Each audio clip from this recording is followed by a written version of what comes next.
Okay, let's see. Today is yeah, April 26, 2024. And we have our consultant Quan here to give us a presentation about how to find a paper. Okay, great.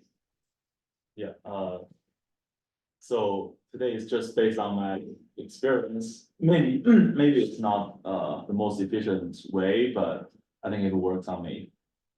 So yeah, I'm gonna split into three purposes to say how to follow a paper. We have three purposes, at least for my PhD period, I have three purposes. One is like I have a target topic, which is focusing on to submit a conference paper. I have a specific topic I want to do, like self-supervised learning or vision language model, which you need to dive deep into this field. So it draws I copy a summary in here. And the second one is you're gonna learn the field, which is you have first contact with this field and you want to get a general idea of how it works and what's the field you're gonna interact with. So this is like a coastline. You need to know multiple points, but you don't need to learn the details. And the third part is just for fun. I think this one is the most important one. Or I generally like come up with ideas by fun.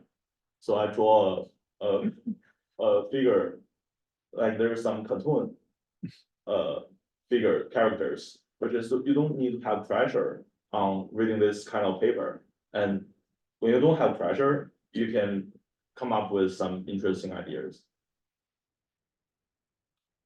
Then first if you have a target topic, which says you need to learn that detailed information from this paper, so you need to dive deep.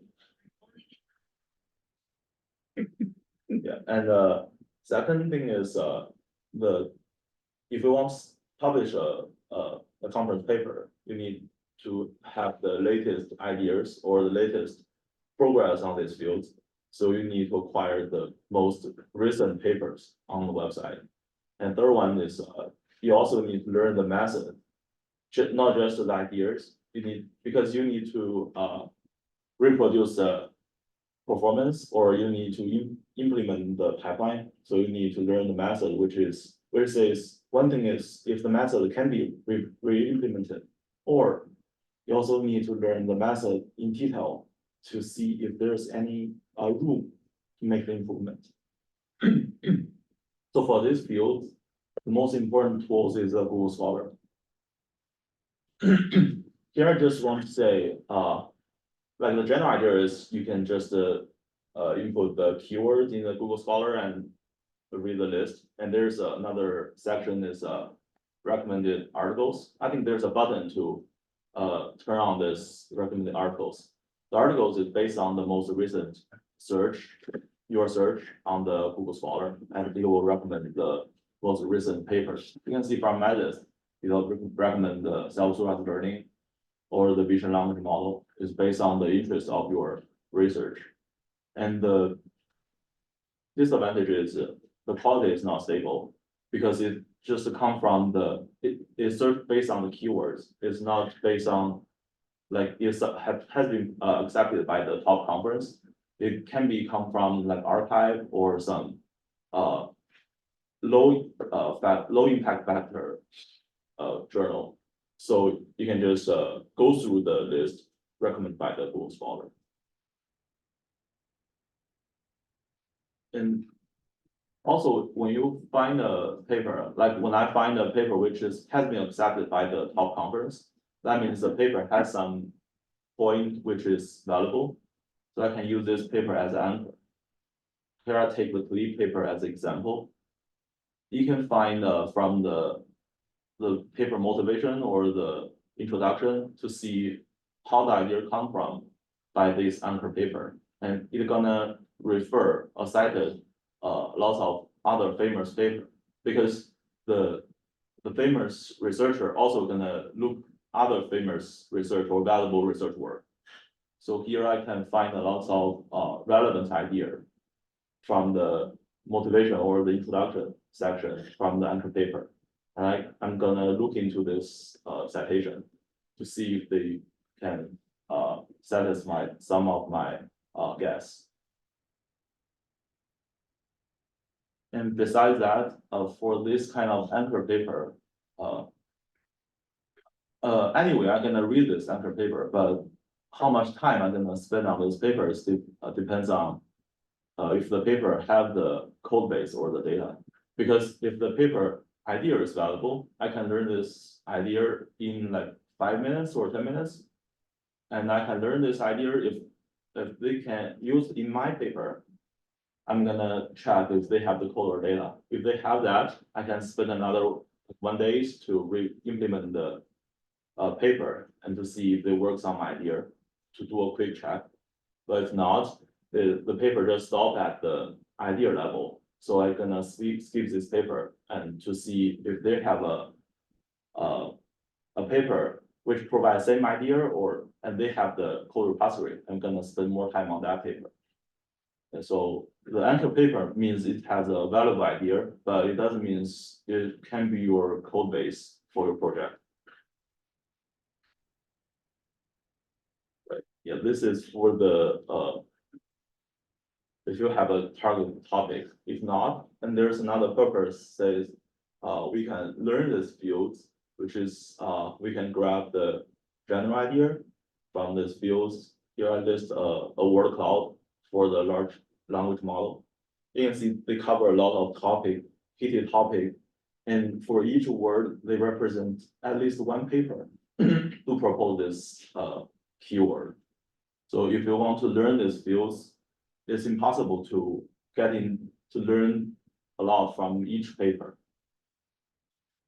So that says I find a useful way is to learn how others learn this field, the experience of others, the route of others learn this field is you can search the topic keyword with a review or survey from the Google Scholar. You can see they list a lot of survey paper. So the good point from the survey paper is they list maybe 90% of the paper in these fields, and they also have abstract the logic behind this field, like which papers follow the other paper, or which paper perform the best, or the pros and cons between each papers. So you can learn from the review papers as a quick way to learn the how the general idea of this field and which method is most famous or the superstar method in this field.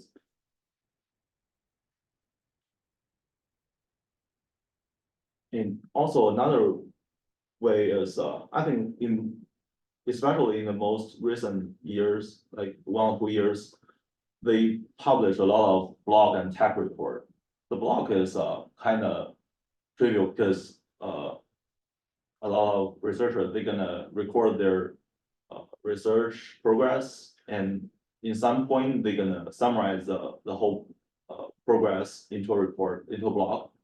That's trivial. And another point is the tech report. Tech report generally, I think it's from the large company like Amazon, Facebook, OpenAI. They're gonna write a lot of tech report from the researcher there.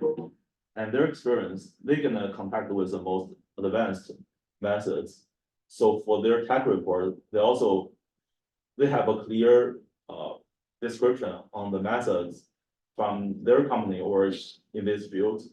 And in the most tech report, they have the link for the code repository or the related idea paper. So I think it's a good way to read the tech report. And the tech report is also, they don't be too long. Maybe I think it's less than 30 minutes with the tech report from the large company. And this one, I find this another useful way is during your internship or in the interview for the job. If you read the tech report from that company, you have a general idea what they are research and what you're gonna deal with if you join the company and you have a lot of common interest or the topic with interviewee. Yeah, and also many top universities also have this kind of AI annual report or something like that. Like recently, I read this one called Stanford 2024 AI Index Report, and they organize the breakthrough in the past year with different field. One field is called science and medicine, so they highlight I think 20 different works in the healthcare field as breakthrough. For example, like scientific milestones like a SynBot, GraphCast, blood forecasting, and in the medicine they have like a human pangenome reference project, medical QA, GPT format, prompt, etc., etc. They list about 20 most impressive AI models in the past year. These are also great resources, plus this technical report from company. So both industry and academia are doing this kind of efforts.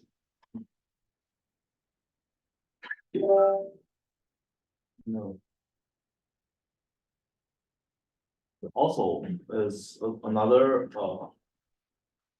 way is to learn from the related work of the anchor paper as a general idea of this field. Because the related work in the anchor paper, I think is not that relevant with their motivation or their ideas, but they show the background of these fields and what others have been done on this field. So the related work, I think it's just for a general idea of these fields, not especially for a target topic. So I think this one, you can just see the general idea from some famous paper as a background. Yeah, so this is really important, right? So once you finish the PhD training, now you realize why we have these different sections in the paper, why it's globally used as the standard, like abstract, right? If you want to understand other people's paper in like 30 seconds, just read the abstract. Then if you understand the background more, then read the introduction. If you want to understand the related work, read their related work. If you want to reproduce their method, see their GitHub and see their method section. If you understand how good the method is compared with previous method, you read the results, right? So each section has its purpose. So this also shows your paper is not written for you. It doesn't matter if it is for you, it's for other people, right? In that case, make your paper easy to read, make your figure easy to read is really important. Right? The paper is not written for you, it's written for other people. Like when Quan look at another paper, they want to grab the knowledge from this paper. If all papers follow the same pattern, it's easier for other researchers Yes. to find where they expected the results. Yes. Then the last session is paper for fun. Like the paper for fun, the most important 3 point is I think the paper is random.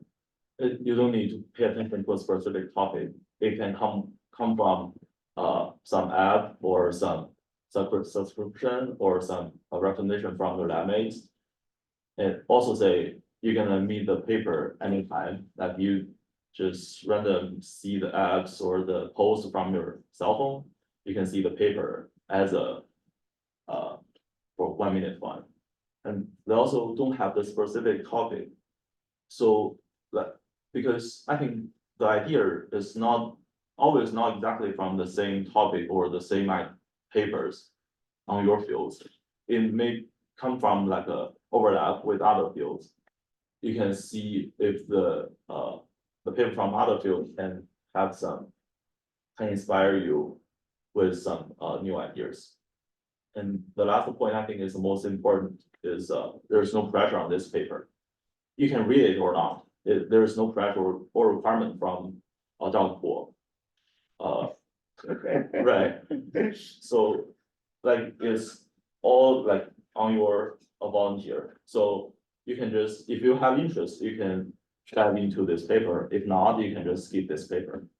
So when you have no pressure, you can see more things from your interest or from your research intuition. Yeah, this is also the fun of the highest level of human intelligence, right? The game between smart people. Sometimes you feel like really excited. It's an amazing feeling that you know you are one of maybe 10 or 5 human beings on this planet and know this kind of cool stuff, right? So, or you get someone's idea and feel like that's a genius idea, something like you have like a very high level, interesting, uh, enjoyable experience when you do this. Right? This is kind of highest human intelligence level. For this section, first is there's a email subscription. There's a lot of website, and you can see from I use one is from Google Scholar, one is from Semantic Scholar. These two they gonna send you email. You can make it daily or monthly or weekly. It depends on your setting. But for the email subscription, once you set the subscription, they're gonna send you an email and to recommend several papers, not much, like 3 to 5 papers a day. And these papers are from the most recent research. And if you have time, you can check your email and to go through the title to see if they are relevant with your research or relevant with your research interest. And for these recommendation, they have some randomness based on my experience, and also they also have some target. Like on the right section, you can see the paper could come from the paper you cited of your paper, or some paper cite your paper. I think it could be the possible source of the recommendation. Yeah, subscription is a really great way. Like I can share with you the way Lei Lu, my previous boss industry, how he follow up the paper. He subscribed maybe 20 scientists he trusts in this field, right? As long as you in one field for like 4 or 5 years, you know which lab has the credit or which industry lab has the credit. They always publish good paper.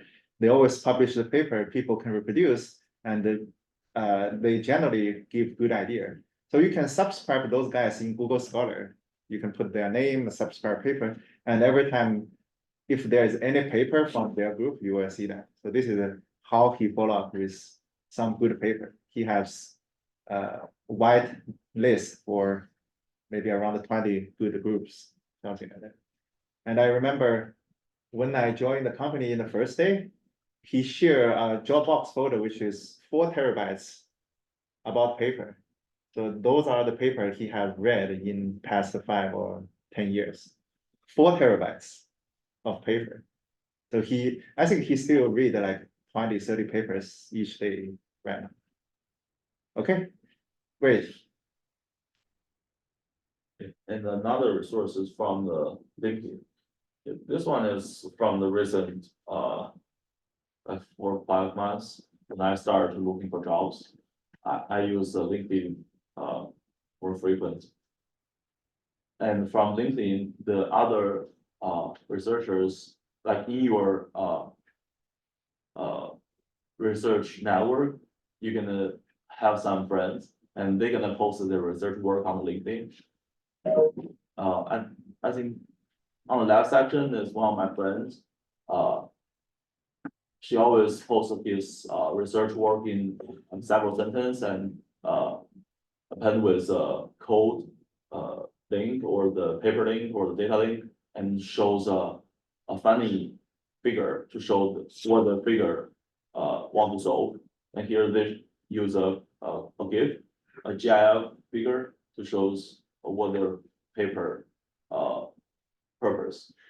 And our right section is you also gonna have some people reserve not in your contact network, and but it could be your the friend of your friends. So they're gonna recommend the paper or post the paper or just like the paper, and you also can see the paper recommended by them. And the paper on the LinkedIn, normally they are in the high quality, because either way, they're gonna be the publication on the top conference from the recent, top conference. Or they could be, like, they want to share their work because they feel proud of their work. So this kind of work, normally they have some valuable information, or their valuable works spend a lot of time, or they have a well-built code repository. Are these people like for building this network, is most of the people that you met at conferences? Not really, like, it could be your lab mates or classmates, or it could be, when you do an internship, or you have, you read others' paper. Because one of the friends from, on my LinkedIn is, when I reproduce a paper from that guy, and, I have some question. So, and I send email, he don't reply me, so I connect him on the LinkedIn and send the private message from the LinkedIn. And that is, I think it's an efficient way, which is not that, not an easy way, but it's an efficient way to make others, focus on the message. And when you, because in the small fields of your research, it won't be that much researchers, like, I think, I don't know exactly number, but when you do this, small fields for like 3 or 4 years, you're gonna know the general groups of these fields, and when you connect with most of the people, and you're gonna know the most advanced or recent works from this field. Yeah, this is experience. And another resource is, I think, is from a Chinese app. Yeah. This is some, your secret resource, right? Right, yeah, like, for, I think it's pretty efficient, like, this app is pretty popular recently, and, they're gonna recommend the content based on your interest. So, and I learned a lot of, most paper, from this app, because they're gonna shows, because I use this app to just for fun, and, the more I use this app, the more paper they're gonna recommend me. So I read a lot of paper passively. And, one time they recommend a paper, and you can pull down multiple times to refresh this page, and you can see multiple interesting paper, from the recommendation. And this kind of paper, one is, I'd say the recommendation algorithm from this company is pretty excellent. They fit exactly well with my research interest.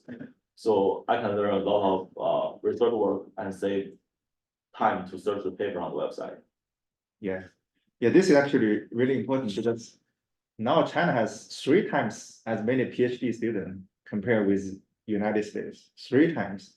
And in top conferences like Mikai CPR, 2/3 of the papers are from China. So they have built a insanely big community of research. So that's kind of the tool that you can use. There are also some kind of fake information from these social media, right? So you need to select which one is the good one to follow. Right. And there's another, also like the Chinese version, is from the WeChat subscriptions. And there's, I use most frequently three official accounts, is CBR, Paper Weekly, and Machine Heart, right? Yeah, these 3 account is, they focusing most, like 80% on the computer vision, and part of to share the news from the academia or the industry on this field. So I think it's interesting to learn either way the news and also the introduction of the most recent works. Yeah, I think that will be it for my sharing. Yeah, fantastic. Yeah, thank you very much. Great. Yeah, so the content that Quan present today is probably nothing from me, right? So this is from your personal experience when you read paper, do the research, publish, and read more paper, do more research, publish. From this kind of cycle, so you got this kind of experience and the feeling, right? So very important, right? When you finish a PhD training, they are looking for independent researcher. Independent researcher, you can do 4 things. One is mine the knowledge from today, tons of knowledge online or from other groups. This is the first thing, right? The company expect you can mine the knowledge from the ocean. Second is that you can identify how to do that. You can do it by yourself or you lead a team to do that. It's basically like you do the experiments in the lab. So figure out a way to accomplish that goal, right? Third thing is write a paper or in the company mostly patent, right? To basically document your things in the formal academic writing, right? In the company, they expect you to submit like 1 or 2 patents each year. It's basically like write a paper. The last thing is to present your stuff, either to your group mates or to your boss or in like NVIDIA Day or something like that to present your work, right? So in the PhD training, you basically want to train these 4 aspects of the skills. And if you get these 4 skills, you can be the independent researcher in the future, right? So that's the reason they want to hire a PhD. Okay, great. And now we go to the QA session. So I can start with some questions. So first of all, Chen, how do you organize maybe 10 or 20 papers you read every day? Do you document in, I don't know, OneNote or some platform? Yeah, I keep 2 types of record. Okay. One is just for the idea or some funny figures. Okay. There's a Google Doc. Mm. Yeah, I just record the paper title and the general idea of the Google Doc. Okay. And another one is I'll save the full page of the manuscript Okay. in a folder. Like there's a specific topic like self-directed learning, and then I'm gonna put the paper into that field, into that folder. Okay. And to keep that folder to like for the future use, like when I write the conference paper, there's maybe just to reserve like 2 hours for the related work. And I'm gonna put that kind of paper into the related work. I see. Great. So that, yeah, for documentation, different people have different way. Someone use Melody to document and organize all the papers. They create groups in those kind of reference organization system. Someone use OneNote or Evernote to organize paper. I typically use Google Doc, just like you. So it's kind of personal option. Okay, and another question is, so if you have 20 papers to read, so what's the proportion of the paper you only read title? What's the proportion you read the title and the abstract? What's the proportion you read the title, abstract, introduction? What's the proportion you read the entire paper? Oh, yeah. Yeah, so for that one, if I have a lot of paper which need to read it, I'd say maybe 80% just for title. And that's for the first reading. I'm gonna go through all the papers and to screen 80% paper out. And just left 20% papers. And for this kind of paper, I can figure out this paper is relevant topic with my research work, and I'm gonna look into the one is their advantage over other papers, and also their methods, and also to check if they have the, like I said, to check the 2 parts. One is the code and one is the data. To track these 2 sections to see if they are available for the future use. And if they, and I find the idea is interesting, and I can use that one in my paper, and also they have the code and data, I'm gonna read the 3rd time to read all the details in this paper, like their parameters and how they implement their pipeline. And also gonna spend more time on their code cluster and data to download to reproduce their performance. And that for if I have 100 papers, maybe 5 5 to 10 papers gonna reach the third level, and I can reproduce the paper. Yeah. Yeah, so that's why when you write the paper, it's important to spend a lot of time in title, right? Make a title useful and convey the information in your paper, because most of the time people only read title. Then abstract, right? Only very few reader will go to the following part without a good abstract or title. Like the MSI CEO said that typically he spend 1/4 of time on title and abstract, 1/4 of title on introduction, 1/4 of title on images, and 1/4 of title on all the remaining stuff in the paper, because that's kind of how we read the paper, right? Like for me, if it's random reading, just like from subscription or social media, as pretty much like you, like it's only read the title for 80% of paper, they only read maybe 5% of the real paper, something like that. And if that's a conference proceeding from top conference, like from Mikhail or CVPR, then I read about 50% of paper, only read the title, because I can easily tell this probably boring or useless, or I wouldn't know what's going on. And for the 50% of remaining, I would just quickly go through the abstract and the image, spend probably 1 or 2 minutes for each paper, then move on, because the proceeding is concatenated with hundreds of pages. So it's very convenient for you to scroll down or something like that. Yeah, great. Or did you ever have like a daily goal or like a weekly goal about how many papers to read? It depends on the period, like when I prepare for a conference, like when I design to come up with an idea or a novelty point for the conference, I'm gonna read all the paper, like I maybe spend a day to read the paper. But if when I do the experiment, I'm gonna see the particular parameter settings or to check the details, the paper I read before, and to just read the old paper or the paper I saved. Yeah, that depends on the different period, but generally I don't have a purpose to read the paper. But like the for fun part, I regularly read a paper for fun. So I don't think it's a strict purpose for the paper. Yeah, it's still varied between person to person. Like I know many outstanding researchers, they have very different kind of pattern of reading paper. Like one guy, he told me he read all archive paper every day in computer vision and machine learning. Not to read the paper, basically screen the title, just like what Quan did. But he covered all archive paper every day. That's a huge effort. Another guy, he said he produce a single paper each day.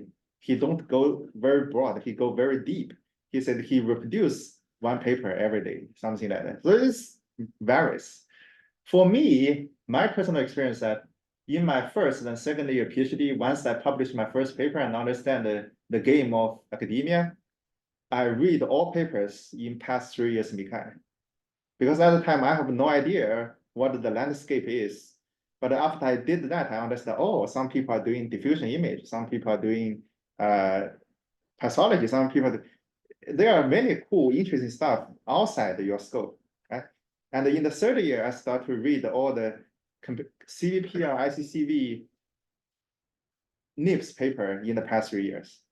So after I understand the entire territory of medical image analysis, then I want to understand what all the other people are doing in the general computer vision and the machine learning. But it's still is person by person. There is no like standard answer for everyone. So it depends on how you would like to grab new knowledge.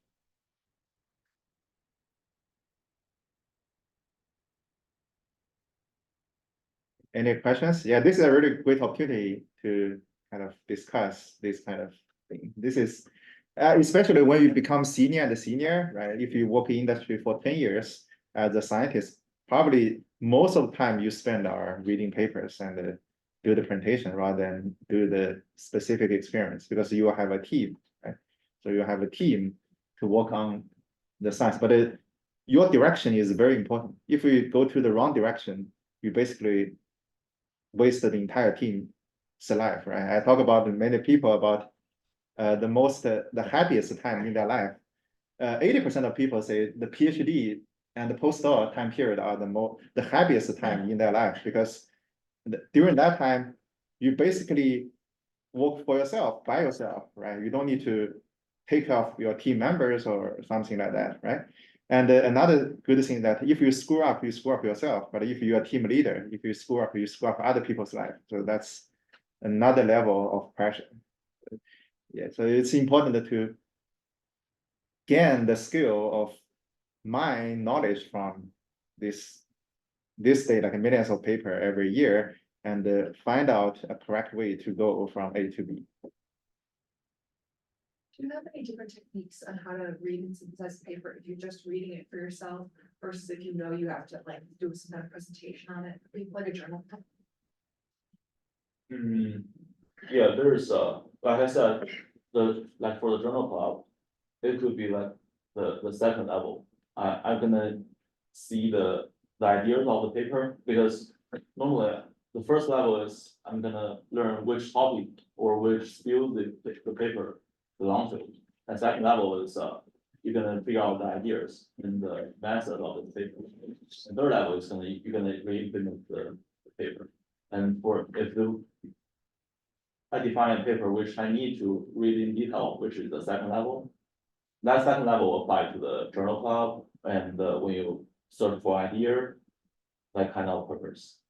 You know, yeah, read the abstract and read the introduction, and also see the figures of the paper and the part of the methods to see the methods or the component in this pipeline is relevant with your idea. Yeah. So after you get a PhD, there will be a quick transition, is that from someone may tell you what to do, especially reading. So you will go to a situation soon that you need to make all the decisions in the future, right? So it's a big transition. And also reading, Cassie and Ken, do you have any like experience of reading papers or mind papers? Do you have any like experience or something to share? If you find any some paper really interesting, and you can also try to find if there's a video version of that. Yeah, Much yeah. faster. Yeah. Yeah, that's a really great point. Like in today's top conference, like New York CVPR, Mikai, they don't have recorded video, but most of them have recorded video and the poster. That is a very efficient way to read those papers, right? So now they control the time of the video to 3 to 5 minutes. So that will be way more efficient than you actually read the text. Also, instead of reading a paper daily, probably just you can choose to watch a video like one day. And you can subscribe to some account, like some account they help their audience to like deep dive in the paper, probably weekly or every 2 days or something. Like the video is just like a 10 to 20 minutes, so you can basically do it when you are in the toilet time. So Okay. yeah, this like comparing with like the times you not waste, but like you on social medias, like 10 to 20 minutes video time is not really a big amount of time. So that's much more of an efficient way to do that. Yeah, Kathy, do you have any like good things to share? I think for me, for the anchor paper, I prefer the paper from the top conference or the paper, especially top conference, because these methods are more up to date. And also for some top conference, the introduction section about the relative work, it's just like a mini review. Yeah. It's in high quality, but for some paper more about the application in some specific field, probably the methods are not very not the cutting edge methods. And the review is also not that general. It's better for you to understand the application, but if you focus on methods, I think for me, I prefer the white anchor paper. Yes, so that's the reason we have, so once you finish this PhD, you will understand why we have the conference, right? It's not just for fun for people to publish paper, it's actually help you screen, right? So for CPR or MICA, they have thousands or 10,000 of submission. Then they hire 3 people and 1 area chair to screen top 10% or top 20% of the paper to the community, right? So in that case, if they pass through this screening, at least the quality of the paper should be good, right? So that is a really good thing. And for computer science, the limitation of the conference paper is that if you see that paper in top conferences already, the idea already 6 years old, 6 months old, right? Or maybe 1 year old. So that's the trade-off. But if you have a limited time, top conference paper will give you the best use of your time. Yeah, this is a really great point. Yeah, Rini, do you have? The something first to- thing is like, sometime I will look up, because nowadays, some of the review is like open review. So you can, if you are really interested in some of the paper, you can see to search the review of that paper for the conference, like CPR or like NIDO. And then you might have the same questions from the reviewer. So, and then you can see what's the response from the author and whether the paper has a really good quality during the review process. That's the one thing that you may decide whether this paper is valuable to read. And the second thing, for the paper, for the detailed paper reading, I normally will like capture some of the keywords. For example, in the introduction, I will focus on like search, say, however, but, which means that after the however words, the author will illustrate what's the questions or what's the challenges that paper try to address. And then you will evaluate, whether this paper is valuable or like it's matched for your purpose, because there are tons of segmentation paper, but not all of the segmentation paper try to solve the same problem that you need for your project. So if you can capture the purpose or the motivation of this paper, they might help like fastly help you to select the key technology that you need or you want. And the last thing is that for one of the topic, sometimes I will try to read a bunch of paper together to compare whether which way is a common way that all of the paper, or which trick is common tricks that all of the paper will do, and which paper, which trick is like specific trick for the specific questions, and what's the trend of this community to build based on the previous work. So then you can find a logic between different people. Yeah. Yeah, this is the process is kind of human knowledge distillation, right? So when you read the papers, you basically distill the useful knowledge for yourself. And like Rini mentioned, another way to get the latest paper is to become a reviewer of those conferences. And you will write your expertise in the reviewer system. Then they will put the paper related to your field for you to review. One thing that enforce you to read the paper carefully because you are write the review. The second thing that you will see the latest idea for the first time or at the earliest time, right? So that may inspire your own research or understand, oh, this already been done. I probably need to do another thing, something like that. Great. Yeah, this is really helpful. Any other questions or comments? Okay, great. Let me stop recording. This is really cool.